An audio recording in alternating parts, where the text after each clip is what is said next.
Hello friends, मैं गौरव। और जरा इमेजिन करो, आप अपने प्राइवेट स्पेसक्राफ्ट से चांद तक जाते हो, उस स्पेसक्राफ्ट को चांद के पर्सनल स्पेस स्टेशन पर डॉक करते हो, वहां से आपको एक लैंडर और रोवर से लैस टैक्सी सर्विस आपके डेस्टिनेशन तक छोड़ती है, और फिर फाइनली जैसे ही आप उस रोवर टैक्सी का दरवाजा खोलते हो, आप सीधा अपने आप को चांद पर मौजूद एक घर में पाते हो। Seems impossible to even imagine, right? Well, ये सब अगले 10 सालों में होने वाला है, क्योंकि नासा का आर्टेमिस प्रोग्राम जो बनाया इसीलिए गया था कि मून और मार्स को कॉलोनाइज कर सके, वो अब फाइनली 11 दिसंबर 2022 को उसके पहले मिशन आर्टेमिस 1 को सफलतापूर्वक कंप्लीट कर चुका है। और साथ ही चांद और मार्स के उन फ्यूचर कॉलोनीज का इनिशियल लेआउट कैसा होगा वो भी बनकर एकदम तैयार है। वेल, ये लेआउट बहुत ही इंटरेस्टिंग है। इस लेआउट के अनुसार सबसे पहले आपका स्पेसक्राफ्ट इस चांद के पर्सनल ISS लूनर गेटवे पर डॉक करेगा। देन उस पर अटैच्ड एक लूनर लैंडर आपको चांद की सतह पर मौजूद प्राइमरी लैंडिंग जोन तक ले जाएगा। इस लैंडिंग जोन के पास एक प्रेशराइज्ड लूनर रोवर आपको पिक करने के लिए ऑलरेडी तैयार होगा। वो आपको करीब 500 से 600 मीटर दूर मौजूद एक लूनर कॉलोनी तक लेकर जाएगा, और वहां पहुंचते ही एक प्रेशराइज्ड टनल सीधा रोवर से कनेक्ट होगा। और फिर जैसे ही आप उस टनल से बाहर आओगे, आप सीधा अपने आप को उस कॉलोनी के हैबिटेट मॉड्यूल के अंदर पाओगे, जहां से आगे सब कुछ एक इंटरेस्टिंग मेज की तरह अरेंज्ड होगा। अब इसके अंदर ना सबसे पहले तो आपको एक सूट मेंटेनेंस एरिया दिखाई देगा, जहां अपना स्पेस सूट रखकर फिर अंदर आप जा सकते हो। देन वो एरिया सीधा एक मेन लिविंग एरिया में निकलेगा, जहां पर इंपॉर्टेंट लाइफ सपोर्ट और मॉनिटरिंग सिस्टम्स आपकी हर एक जरूरत का ख्याल रखेंगे। अब इसके अलावा रही बात लगेज और खाने पीने की, तो उसके लिए इसी लिविंग एरिया में एक और एक दरवाजा होगा जो सीधा कॉलोनी के लगेज मॉड्यूल में खुलेगा, और वहीं से फिर आगे जाने पर एक फूड प्रोडक्शन एरिया मिलेगा, जहां फल और सब्जियों को आर्टिफिशियली उगाया जाएगा। What's more? Well, इस सारे तामझाम के लिए एनर्जी का इंतजाम तो करना पड़ेगा ना बॉस। तो उसके लिए हैबिटेशन जोन से बस कुछ ही दूर मौजूद एक सोलर पार्क हमारी कॉलोनी को इलेक्ट्रिसिटी प्रोवाइड करेगा, और उसी के बगल में एक प्रोपेलेंट प्रोडक्शन और ट्रांसपोर्ट जोन हमारे लैंडर्स और रॉकेट्स के लिए रेगुलरली फ्यूल भी बनाएगा। अब ये सब सुनकर, इतनी बारीक प्लान्स के बारे में जानकर आप ये समझ रहे होगे कि हम तो यार बस ऐसी ख्याली पुलाव बना रहे।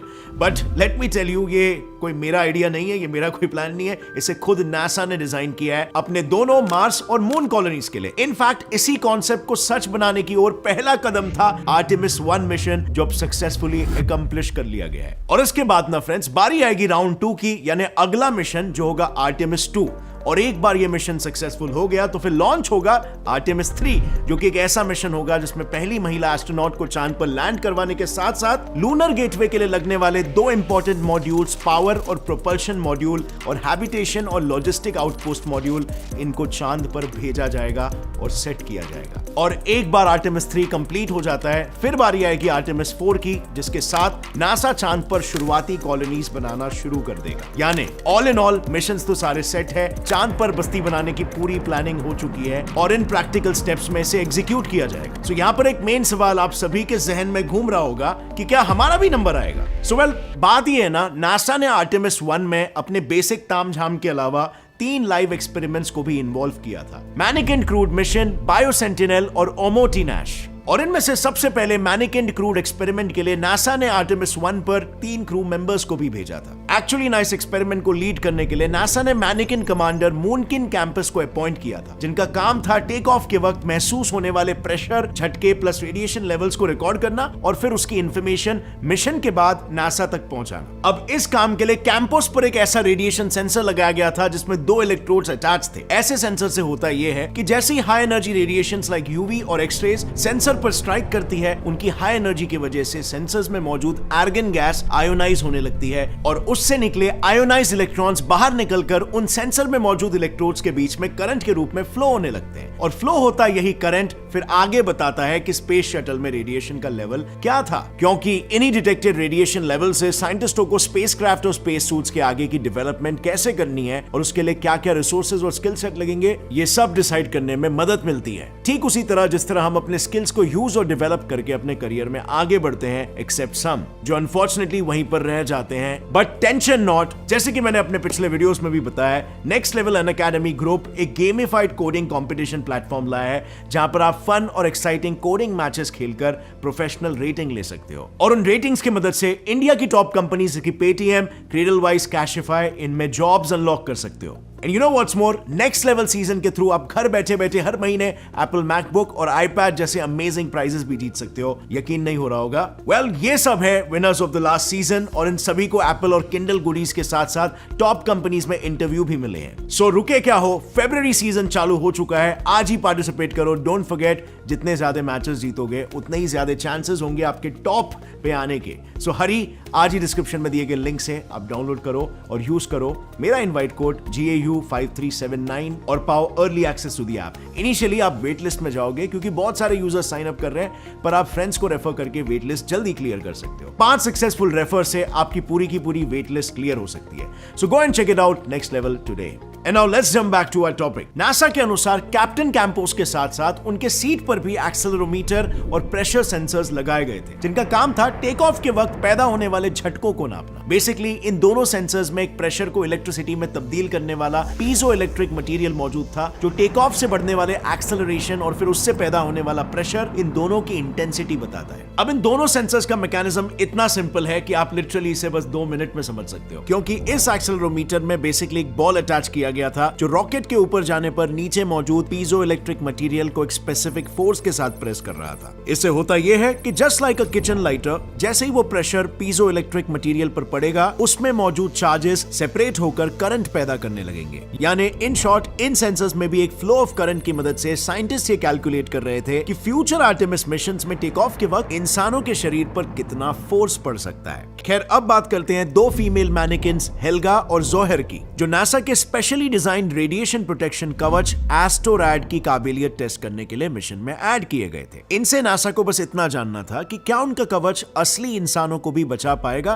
या सारी मेहनत पानी में चली जाएगी। अब इसके रिजल्ट्स तो अब तक नासा ने रिवील नहीं किया, पर नासा नोस कि जब असली इंसान इन्वॉल्व हो तो सिर्फ न्यूमेरिकल वैल्यूज पर डिपेंडेंट नहीं रख सकते, क्योंकि कई बार एस्टिमेटेड और रियल कंडीशंस में जमीन आसमान का फर्क होता है और एक गलत फैसला किसी की जान ले सकता है। सो मैनिकिन्स के अलावा नासा ने सोचा कि क्यों ना बायो सेंटिनल एक्सपेरिमेंट के नाम सीधा असली जीव या एटलीस्ट उनके डीएनए को आर्टेमिस 1 पर भेजा जाए। इस एक्सपेरिमेंट में आर्टेमिस 1 स्पेसक्राफ्ट ने चांद से पहले पृथ्वी के कुछ चक्कर काटकर उसके ऑर्बिट में कई सारे छोटे छोटे क्यूबसैट सैटेलाइट्स रिलीज किए, और हर एक क्यूबसैट में कार्ड था जिस पर यूकैरियोटिक ईस्ट सेल्स के 2 अलग अलग सैंपल्स को अटैच किया गया था। एक सैंपल ऐसा था कि उसमें उन सेल्स का डीएनए बिल्कुल नॉर्मल था, और दूसरा सैंपल ऐसा था जिसमें जेनेटिक इंजीनियरिंग की मदद से उन सेल्स का DNA repair mechanism genetic level पर ही डैमेज था। मतलब अब जैसे ही आर्टेमिस 1 पृथ्वी के एटमॉस्फेयर से बाहर निकलकर क्यूबसैट्स को डीप स्पेस में डिप्लॉय करता, इन क्यूबसैट्स का काम था कि अपने बायो सेंसर्स की मदद से रेडिएशन की वजह से ईस्ट सेल्स और उनके डीएनए में होने वाले बदलावों को रिकॉर्ड करे और फिर उन चेंजेस को गहराई से स्टडी करके क्या ह्यूमंस उस हाई रेडिएशन एटमॉस्फेयर में सर्वाइव कर पाएंगे, इसका जवाब ढूंढने में साइंटिस्टों की मदद करे। अब ये एक्सपेरिमेंट इसीलिए जरूरी था क्योंकि ह्यूमंस और ईस्ट के सेल मैकेनिज्म्स काफी ज्यादा सिमिलर होते हैं, इंक्लूडिंग डीएनए डैमेज और रिपेयर से जुड़ा सिस्टम। सो एक तरह से ईस्ट को आर्टेमिस 1 पर भेजना इंसानों को या फिर किसी इंसानी डीएनए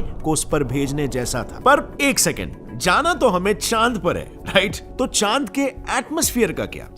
उसी के लिए था इस मिशन का फाइनल एक्सपेरिमेंट ओमोटिनैश।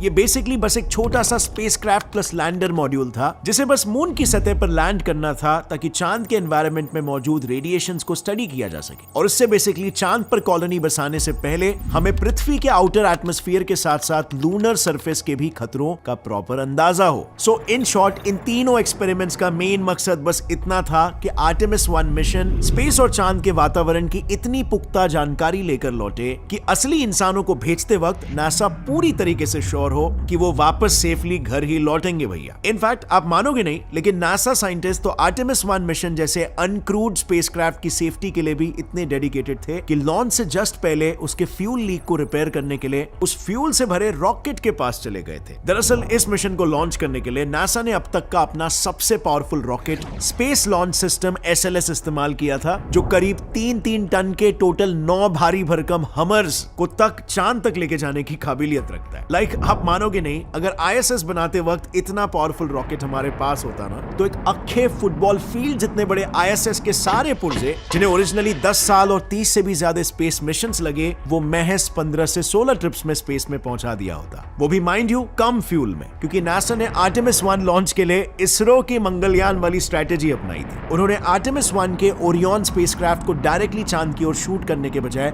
रॉकेट सेपरेट होते ही पहले उससे पृथ्वी का एक चक्कर लगवाया, उस दौरान वहां पर क्यूब सैट्स को डिप्लॉय किया और फिर जब सारे सैटेलाइट्स डिप्लॉय हो गए तब पृथ्वी की ग्रेविटी की मदद से उसे चांद की ओर किसी स्लिंग शॉट की तरह उड़ा दिया। यानी कि फ्रेंड्स, इन शॉर्ट नासा ने अपने इस मिशन में पावर के साथ साथ प्लानिंग भी एकदम तगड़ी की थी। हालांकि इतनी तगड़ी प्लानिंग के बावजूद इस पूरे मिशन में एक पी भी इन्वॉल्व था, प्रॉब्लम्स। वही प्रॉब्लम्स जिनका नील आर्मस्ट्रांग वाले अपोलो 11 मिशंस को भी सामना करना पड़ा था। असल में अनफॉर्चुनेट बात यह है ना फ्रेंड्स, नासा ने अपोलो और आर्टेमिस दोनों में सफलता 40 से 50 लोगों की जान से खेलकर हासिल किया है, स्पेशली वो लोग जो उनके रेड क्रू का हिस्सा है। दरअसल अपोलो और आर्टेमिस इन दोनों ही मिशंस में लॉन्चिंग के जस्ट 2 घंटे पहले रॉकेट का फ्यूल लीक होने लग गया था, और उसमें भी सिर्फ आर्टेमिस 1 के ही केस में ये एक बार नहीं, 2 बार नहीं बल्कि 3 बार हुआ। यानी आर्टेमिस 1 जिसका लॉन्च ऑलरेडी 2 बार पोस्टपोन हो चुका था, उसके लिए इस तीसरे लॉन्च अटेम्प्ट के वक्त हालात कुछ ऐसे हो गए थे कि अब नासा को फ्यूल लीक से ज्यादा खतरा उसके न्यूज लीक से लग रहा था। आखिर लोगों का विश्वास इतने बड़े एजेंसी से खत्म जो हो जाता। सो इस बार जैसे ही फ्यूल लीक की खबर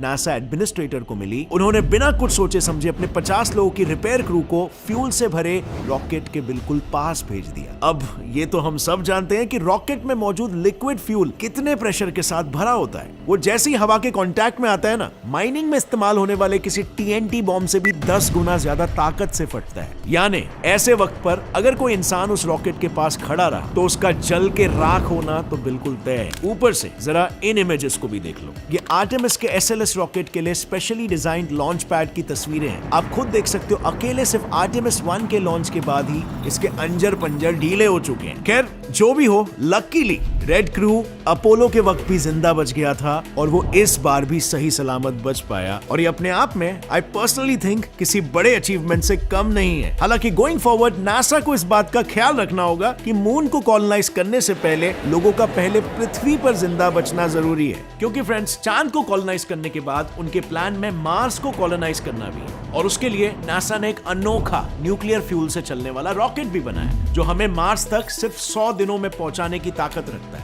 उस पर मैंने रिसेंटली एक वीडियो बनाया है जो बहुत ही इंटरेस्टिंग है, पूरी टेक्नोलॉजी को बताता है, जिसे आप यहां पर क्लिक करके देख सकते हैं। और अगर इस वीडियो से आपको कुछ नया सीखने मिला, आप एक्साइटेड हो फ्यूचर के लिए, तो एक लाइक जरूर ठोकना। Gets it fly science channel को भी सब्सक्राइब कर लो और बेल नोटिफिकेशन दबाओ ताकि आगे आने वाली हमारी कोई भी वीडियो की अपडेट आप मिस ना कर सको। See you next time. Till then as always stay curious, keep learning and keep growing. जय हिंद।